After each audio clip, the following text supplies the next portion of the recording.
बदल दे, मेरा दिल बदल दे, मेरा दिल बदल दे, मेरा दिल बदल दे, मेरा गफलत में डूबा दिल बदल दे, मेरा गफलत में डूबा दिल बदल दे, खुदाया रहमत फरमा दिल बदल दे,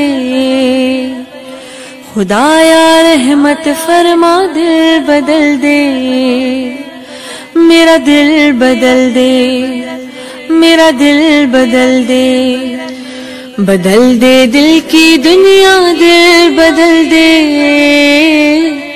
बदल दे दिल की दुनिया दिल बदल दे, खुदाया फजल फरमा दिल बदल दे, खुदाया रहमत फरमा दिल बदल दे,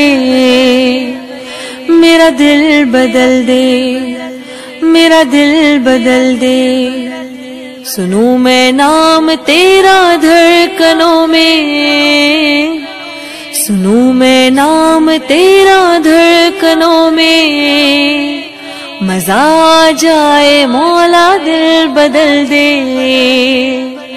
मजा आ जाए मौला दिल बदल दे, मेरा दिल बदल दे, मेरा दिल बदल दे, करूं कुर्बान अपनी सारी खुशियां, करूं कुर्बान अपनी सारी खुशियां, तू अपना गम अता कर दिल बदल दे, तू अपना गम अता कर दिल बदल दे, पड़ा हूँ तेरे दर पे दिल शिकस्ता, पड़ा हूँ तेरे दर पे दिल शिकस्ता,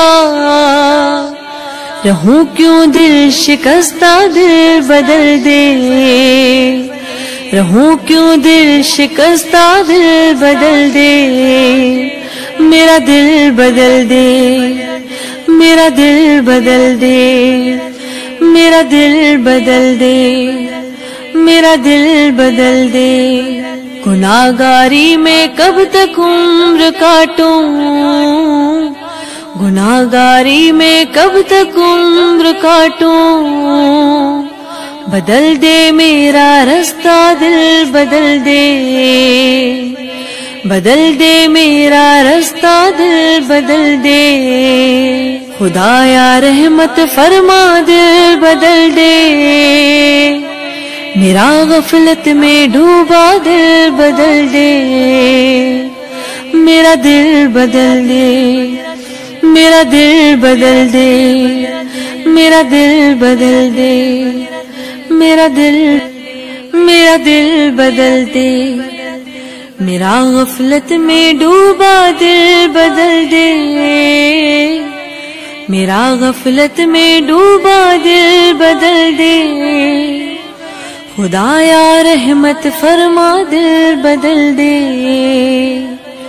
खुदाया रहमत फरमा दिल बदल दे, मेरा दिल बदल दे, मेरा दिल बदल दे, बदल दे दिल की दुनिया दिल बदल दे, बदल दे दिल की दुनिया दिल बदल दे, खुदाया फजल फरमा दिल बदल दे, खुदाया रहमत फरमा दिल बदल दे, मेरा दिल बदल दे, मेरा दिल बदल दे। सुनूं मैं नाम तेरा धड़कनों में, सुनूं मैं नाम तेरा धड़कनों में। मजा आ जाए मौला दिल बदल दे, मजा आ जाए मौला दिल बदल दे।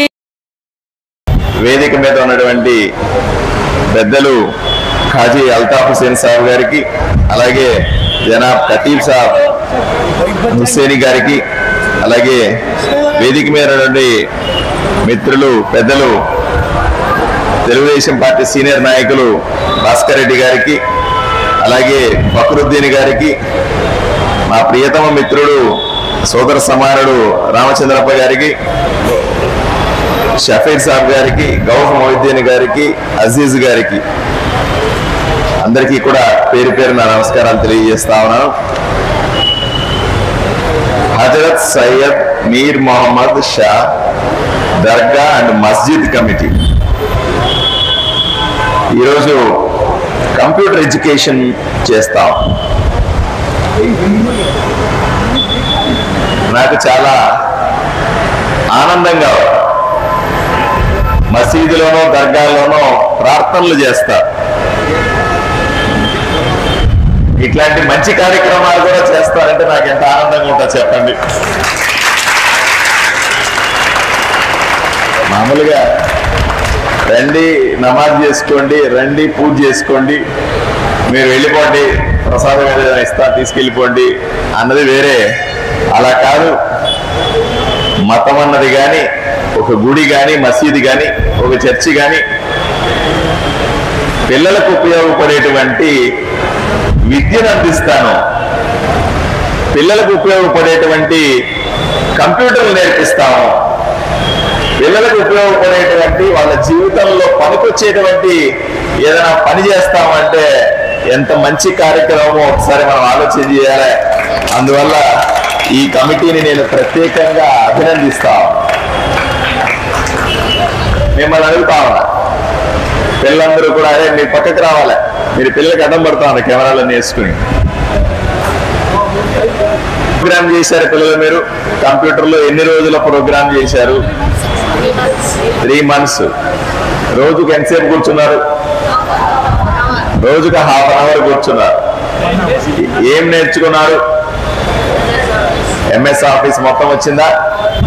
పవర్ పాయింట్ కూడా వచ్చిందా? ఎక్సెల్ వచ్చిందా? Very good. మీకు కూడా వచ్చిందమ్మా? Very good. ఈరోజు ఎలా అయిపోయిందంటే సమాజంలో కంప్యూటర్ ఆపరేట్ చేయడం చేత కాకపోతే వాడు ఇల్లిటరేట్ అంటారు, వాడి చదువు రాదంటారు. ఒకప్పుడు నేను MAలు BAలు చేశాను, డిగ్రీలు చేశాను, నేను డాక్టర్ అయినా ఇంజనీర్ అయినాను అంటే అది గొప్ప. ఈరోజు చిన్న పిల్లడు 2 సంవత్సరాల 3 సంవత్సరాల పిల్లడు కూడా మొబైల్ తీసుకుని టకటకటగా యూట్యూబ్ ఓపెన్ చేస్తా ఉన్నాడు, బొమ్మలు ఓపెన్ చేసుకొని చూస్తా ఉన్నాడు. 10 ఏళ్ల పిల్లడు కూడా ఇంట్లో కంప్యూటర్ ఓపెన్ చేస్తా ఉన్నాడు, తనకు కావాల్సినవి పెట్టుకున్నాడు, డౌన్లోడ్ చేసుకున్నాడు, చూసేస్తా ఉన్నాడు. కంప్యూటర్ అన్నది, మొబైల్ అన్నది మనకు శరీరంలో అంతర్భాగం అయిపోయింది. మనకు అది లేకుండా గడుస్తుందా? ఉదాహరణకి నా మొబైల్ తీసి 2 రోజులు పక్కన పెట్టేసాను అనుకో, ఊళ్ళో అందరూ గోల పెట్టేస్తారా పెట్టరా? అవునా కదా? ఒకసారి పెట్టి చూడండి, మీ మొబైల్ ఎప్పుడో 2 రోజులు పక్కన పెట్టి చూడండి, మీకే జ్వరం వస్తుంది కదన్నా. జనాలకు వస్తుంది లేదా కానీ మా భాస్కర్ రెడ్డి అనకే జ్వరం వస్తుంది, మా బక్రీద్నే జ్వరం వస్తుంది. मोबाइल पक्कन पेटी आपको समझ में आ रहा है सर? आ रहा ना? वैसे बच्चे है ना, मीडिया भी है, ऐसी बात कर रहा हूँ, समझ रहे हैं? మొబైల్ ని పక్కన పెట్టి కంప్యూటర్ ని పక్కన పెట్టి ఏ పని చేయలేం. ఒకప్పుడు మనం బుక్స్ అన్ని కూడా బుక్ స్టాల్ కి వెళ్ళిపోయి కొనుక్కొని వచ్చి పేపర్ చదివేది, అవునా? ఈరోజు చదవాల్సిన పనిలే, కంప్యూటర్లోకి పోయి 5వ తరగతి పుస్తకం అంటే రెడీగా ఉంటుంది PDF, దాన్ని డౌన్లోడ్ చేసుకొని కంప్యూటర్లో చదువుకోవచ్చా లేదా? చదువుకోవచ్చా లేదా? ఇంకేదైనా డ్రాయింగ్ చేసుకోవాలి. ఒకప్పుడు డ్రాయింగ్ చేయాలంటే ఒక షీట్ కొనుక్కు రావాలా, స్కెచ్ పెన్ కొనుక్కు రావాలి, కలర్లు కొనుక్కు రావాలి, అది రావాలి ఇది రావాలి. ఇప్పుడు డ్రాయింగ్ కంప్యూటర్లో చేయొచ్చా లేదా? ఒకప్పుడు మనం పాట పాడాలన్నా, మనం పాట వినాలన్నా, ఒకప్పుడు సినిమాకి పోయి ఖర్చు పెట్టాలంటే 50 రూపాయలు 100 రూపాయలు టికెట్ కొని సినిమా చూడాలి. ఈరోజు పక్కన డౌన్లోడ్ కొట్టుకొని హాయిగా సినిమాలు చూస్తున్నావా లేదా? అది ఇది అని కాదు, ఏదైనా సరే ఈరోజు కంప్యూటర్లో చేయగలుగుతాం. అందువల్ల ఎవరైతే కంప్యూటర్ని బాగా కొట్టగలుగుతారో వాళ్ళ జీవితంలో అంత గొప్ప వాళ్ళు అవుతారు అనడంలో ఏం సందేహం లేదు.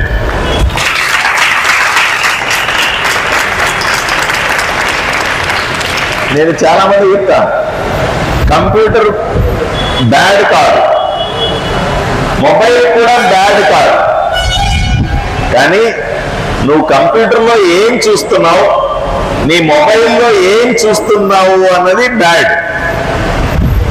కంప్యూటర్లో గుడ్ ఉంటుంది, బ్యాడ్ ఉంటుంది. ఉంటుందా ఉండదా? ఏమా मोबाइल में अच्छे भी रहता है, बुरा भी रहता है, रहता नहीं रहता? आप कहा क्या देख रहे हैं इसके हिसाब से होता है आप अच्छे आदमी बनने वाले हो या अच्छे आदमी नहीं बनने वाले हो। समझ में? तो मैं ये बोलता हूं आपके लिए, ये उम्र में स्टूडेंट क्या करना है? स्टूडेंट दो ही करना है, एक तो पढ़ना सीखना है, दूसरा खेलना है। क्या करना बच्चे? पहले बार पढ़ना सीखना है, सीखते सीखते पढ़ते हैं, पढ़ते पढ़ते सीखते हैं, है ना जी? दूसरा क्या है? खेलना है, ఆటలాడాలి. చదువుకోవాలి, నేర్చుకోవాలి ఒకటి, రెండు ఆటలాడుకోవాలి. మీలో ఎంతమంది క్రికెట్ ఆడతారు చెయ్యొద్దండి. మీరు ఎక్కడమ్మా అమ్మాయి మీరు ఎవరన్నా ఏమైనా గేమ్ ఆడుతారన్న వాళ్ళు చెయ్యొద్దండి. Very good. అందరూ కూడా చదువుకోవడం ఎంత ముఖ్యమో ఆటలాడుకోవడం కూడా అంతే ముఖ్యము. అర్థమైందా? సో దయచేసి మీకందరికీ కూడా ఇటువంటి సయ్యద్ మీర్ మొహమ్మద్ షా దర్గా లాంటి సంస్థలు కంప్యూటర్ నేర్పిస్తాయి, స్కిల్ నేర్పిస్తాయి, ఇంకోటి ఏదైనా నేర్పిస్తాయి. నేను వాళ్ళకు కూడా ఎంకరేజ్ చేస్తాను. ఈ కమిటీకి ఏదైనా అవసరమైతే ప్రభుత్వం దగ్గర నుంచి నేను కూడా వాళ్ళకి సపోర్ట్ చేసి అన్ని వసతులు ఏర్పాటు చేస్తాను. ఎందుకంటే వాళ్ళు మంచి పని చేస్తున్నారా లేదా? ఇంత మంచి పని చేస్తున్న వాళ్ళకి మనమంతా సపోర్ట్ చేయాలా వద్దా? వాళ్ళందరి కోసం ఒకసారి చప్పట్లు కొట్టండి మీరు. Very good. ये आपके लिए, ये तालियां आपके लिए, आप जो बैठे कमेटी के लोग, आप बड़े भाई, आपके लिए ये तालियां. मुझे भी बहुत अच्छे लगा. Inspector one teacher. टीचर का नाम क्या है साहब? अकबर बादशाह के साहब के लिए एक बार तालियां बजाएं.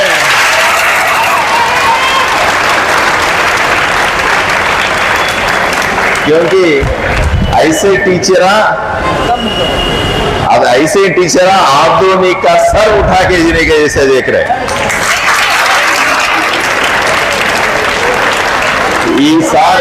एमएलए साहब के लिए खा लिया.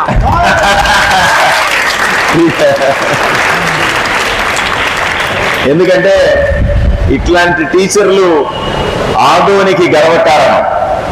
ఆదోనిని పిల్లల్ని భవిష్యత్తు కోసం తయారు చేస్తా ఉన్నారు వీళ్ళందరూ కూడా ఆదోని అభివృద్ధిలో రేపు మీరందరూ కూడా పెద్దవాళ్ళు అవుతారు. మీరు మా కుర్చీల్లో కూర్చుంటారు, ఏమి ఇబ్బంది ఏమి లేదు. కానీ ఆ కుర్చీలో కూర్చోడానికి టైం కూడా ఇప్పుడు కాదు. ఇప్పుడు మీరు చేయాల్సిందంతా కూడా నేను 2 విషయాలు చెప్పాను, వాటిని చెయ్యండి. మీరు చదువుకోవాలి. చదువుకోవడానికి ఎన్ని అవకాశాలు ఉన్నాయో అన్నీ కూడా కంప్యూటర్లో ఉన్నాయి. కాబట్టి బేసిక్ ఇన్ఫర్మేషన్ అంతా కూడా మీ కంప్యూటర్లో ఇచ్చారు. దీన్ని చక్కగా నేర్చుకోండి, దీన్ని వదిలిపెట్టద్దు. రెండవది, కంప్యూటర్ బేసిక్ ఫండమెంటల్స్ నేర్పించారు ఇక్కడ మీకు. ఎంఎస్ ఆఫీస్ అన్నది 1వ తరగతి లాగా కంప్యూటర్లో, అవునా? మీరు 2వ తరగతి, 5వ తరగతి, 10వ తరగతి దాకా చదువుకోవాలి కంప్యూటర్లో. అంటే మీరు ప్రాక్టీస్ చేయాలి. నేను కమిటీ పెద్దల్ని కానీ మన టీచర్ గారిని కానీ రిక్వెస్ట్ చేస్తాను, అడ్వాన్స్డ్ కోర్సు కూడా ఒకటి తయారు చేయండి. అవసరమైతే మనం స్టాఫ్ను తయారు చేసుకుందాం, అవసరమైతే కొన్ని కంప్యూటర్లు ఇప్పించే బాధ్యత నేను తీసుకుంటాను ఊర్లో. ఎందుకంటే ఇప్పుడు 100 మంది పిల్లలకి మనం ప్రైమరీ కోర్స్ చేశాం, వీళ్ళని మళ్ళీ ఒక 3 months అడ్వాన్స్డ్ కోర్స్ చేశాం, మళ్ళీ 3 months తర్వాత టెర్షరీ కోర్స్ చేశాం. ఇలా చేస్తే చిన్న వయసులోనే వీళ్ళంతా సాఫ్ట్వేర్ ఇంజనీర్లు అయిపోతారు. ఎవరో ఒకరు బాధ్యత తీసుకోవాలి. కాబట్టి ఇదే కమిటీ బాధ్యత తీసుకొని పిల్లలందరికీ నేర్పించాల్సిందిగా నేను విజ్ఞప్తి చేస్తా ఉన్నాను. అదే సందర్భంలో పిల్లలు నేర్చుకున్న విద్య,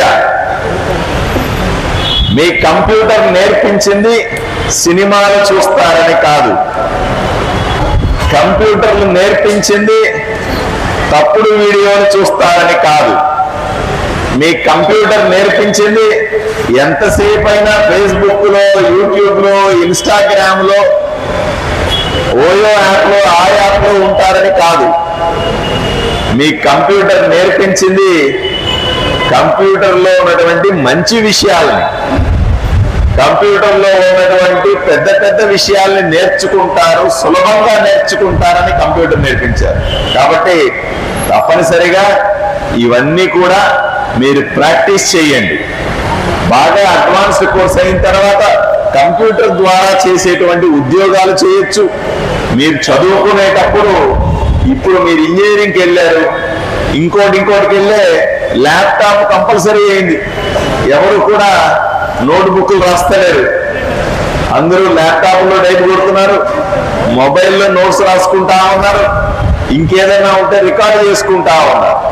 ఇవన్నీ కూడా మీకు సులభంగా వస్తాయి. కాబట్టి ఇవన్నీ చేసి ఆదోనిలో కూడా మీరు మంచి స్టూడెంట్స్గా, మంచి ఎంప్లాయీస్, చాలా మంది అంటారు ఈ ఊర్లో మంచి ఫ్యాక్టరీ పెట్టండి అంటారు, మంచి కంపెనీ పెట్టండి అంటారు. నేను కంపెనీ వాళ్ళ దగ్గరికి వెళ్తే అంటారు, ఆదోనిలో అంత తెలివితేటలో ఉన్న వాళ్ళు ఎక్కడున్నారండి, మాకు సిటీలో అయితే కంప్యూటర్లు కొట్టే వాళ్ళు దొరుకుతారు, పని చేసే వాళ్ళు దొరుకుతారు, స్కిల్ ఉన్న వాళ్ళు దొరుకుతారు, ఇక్కడ దొరకదు అంటారు. నేను ఈ ఫోటో తీసుకెళ్లి వాళ్ళకి చూపిస్తా, నాకు అన్న వాళ్ళకి, అయ్యా మీరు ఎవరో లేబర్ గురించి, మీ ఉద్యోగస్తుల గురించి మాట్లాడుతున్నారు, ఆదోనిలో మా చిన్న బిడ్డ కూడా కంప్యూటర్ కొట్టేస్తారని చెప్తాను.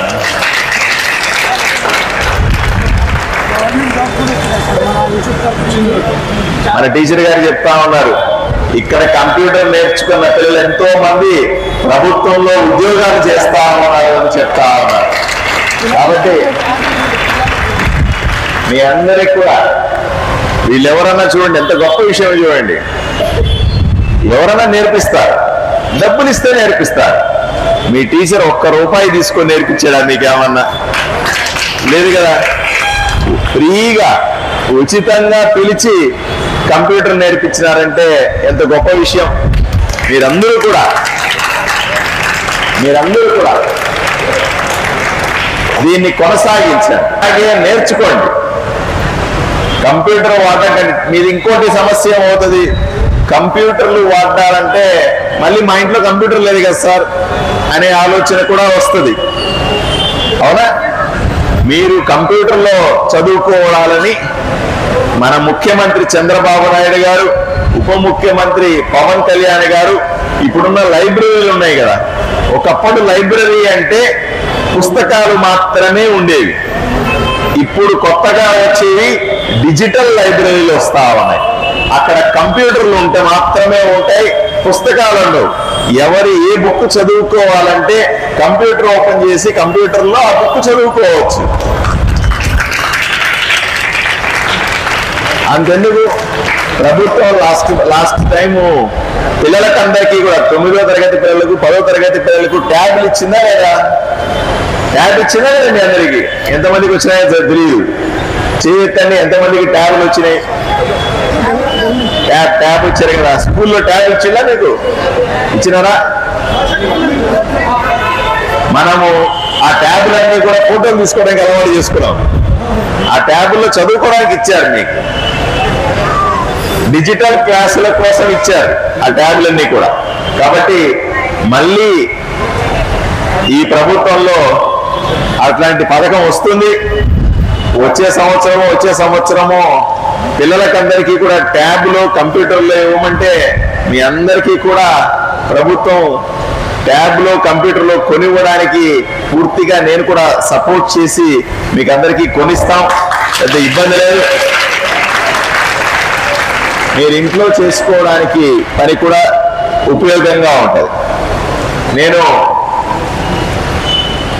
ఈ మీర్ మొహమ్మద్ షా దర్గా మస్జిద్ కమిటీ వాళ్ళకు కూడా ఒక రిక్వెస్ట్ చెప్తా ఉన్నాను.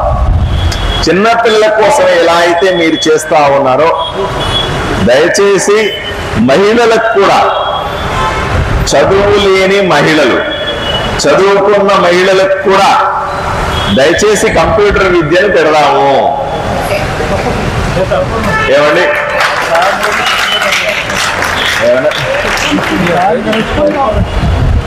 Very good idea, sir. They will do it. We will follow it. Yes, sir. నేను 10 మంది కంప్యూటర్లే ఉన్నాయి అంటున్నారు. ఈ 10 కంప్యూటర్లు తెలిసి నేను ఊర్లో ఇంకో 10 మందికి చెప్తాను. అయ్యా ఇంకో 10 కంప్యూటర్లు ఇన్స్టిట్యూట్కి ఇప్పించమని చెప్తాను. తప్పనిసరిగా మనమే ఫండ్ రైజ్ చేసుకున్నాం. ఎందుకంటే ప్రభుత్వము అది ఇది అంటే లేట్ అవుతుంది. మనమే కొంచెం డబ్బులు ఉన్న వాళ్ళందరూ ఎంతో మంది వస్తారు. మన మసీదుకి వస్తూ ఉంటారు, గుళ్ళకి వస్తూ ఉంటారు, నన్ను కలుస్తూ ఉంటారు. మీరు నాకు గుర్తు చేస్తే నేను దీన్ని పెట్టుకొని ఉంటాను. నా దగ్గరికి ఎవరన్నా వచ్చి ఏదైనా పని చేయించుకుంటారు కదా, అరే ఒక కంప్యూటర్ ఇవ్వంటారు అక్కడ అని చెప్తాను. నేను ఎట్లా డబ్బులు తీసుకోను. కాబట్టి ఒక కంప్యూటర్లు అవి ఇవి మీకు దానం చేయమని లేదా గిఫ్ట్ చేయమని అడుగుతాను. అడిగి తప్పనిసరిగా కంప్యూటర్ల సంఖ్య పెంచుకొని దాంట్లో ఏదైనా అడ్వాన్స్డ్ కంప్యూటర్లు ఏమన్నా ఉంటే కూడా దాన్ని సెట్ చేసుకునే విధంగా మనం ప్లాన్ చేసుకుందాం. 10ని 20 చేసుకొని ఎట్లా పిల్లలకు చేస్తున్నామో అరగంట అట్లాగే మహిళల కోసం ప్రత్యేకంగా. ఎందుకంటే టెక్నికల్ ఎడ్యుకేషన్ ఉంటే వాళ్ళు ఏ పనన్నా చేయగలుగుతారు. 10వ తరగతి కూడా చదవనక్కర్లే కంప్యూటర్ చేయక, 5, 6వ తరగతి చదివింటే కూడా వాళ్ళకు బేసిక్స్ నేర్పిస్తే 6వ తరగతి నుంచి చదువు అంటే ఏ మహిళ అయినా సరే 6వ తరగతి చదువుకొని ఉంటే కూడా చాలు మనకి కంప్యూటర్ నేర్చుకోవడానికి. ఇది చెప్తే ఎంతో మందికి మన ఉపాధి కల్పించినట్టు కూడా అవకాశం ఉంటుంది. వాళ్ళు కూడా భవిష్యత్తులో ముందుంటారు. రెండవది మసీదుల వైపు నుంచి కూడా పెద్దలు ఖాదీ గారికి కానీ ఖతీబ్ గారికి కానీ చెప్తా ఉన్నాం. మసీదులో మన skill development program. Skill development అంటే ఏదో ఒక వృత్తిలో నైపుణ్యాన్ని సంపాదించడానికి. ఉదాహరణకు మెకానిక్ కు సంబంధించిన అంశం కానీ, లేదా ఈ కంప్యూటర్లో ఆల్రెడీ మనం చేస్తాం డ్రైవింగ్ సంబంధించిన అంశం కానీ, లేదా స్వీట్స్ తయారు చేయడంలో అంశం కానీ, జూట్ బ్యాగులు తయారు చేసే అంశంలో కానీ, లేదా పేపర్ బ్యాగులు తయారు చేసే అంశంలో, లేదా మనం పెట్టుకునే టోపీలు తయారు చేసే అంశంలో కానీ, లేదా ఏదైనా క్లాత్ తయారు చేసే అంతేందుకు పూలదండలు తయారు చేయడంలో విషయంలో కానీ, వాటర్ బాటిల్ తయారు చేసే వీటిలన్నింటిలో కూడా స్కిల్ డెవలప్ చేసేటువంటి ట్రైనింగ్లు ఇవ్వగలిగితే అది కూడా వాళ్ళు 10 రూపాయలు సంపాదించుకోవడానికి అవకాశం దొరుకుతుంది. ఇప్పుడు మనం పిల్లల్ని చదువుకోవడాన్ని ఎంకరేజ్ చేస్తాం. తప్పనిసరిగా మనమందరూ కూడా వాళ్ళకు సంపాదన ఉపయోగపడేటువంటి पैसे कमाने की चीज भी सिखाना ना, पैसा एक बार सीख के सिखाएंगे. एक बार सोचिए आप, हम एक बार दूसरे बार मिलेंगे इसकी तरफ से और आगे बात करेंगे. कुछ जो भी सपोर्ट मेरे तरफ से है पक्का मैं भी करता हूँ. आया गांव के अंदर बड़े बड़े लोगों को सबको इसकी इन्वॉल्व कर लेते, थोड़ा अच्छे कर लेते, यही प्रोग्राम थोड़ा बड़ा कर लेते हैं। ठीक है, बहुत बहुत धन्यवाद आपका, thank you very much. studying 8th class from Akshara School.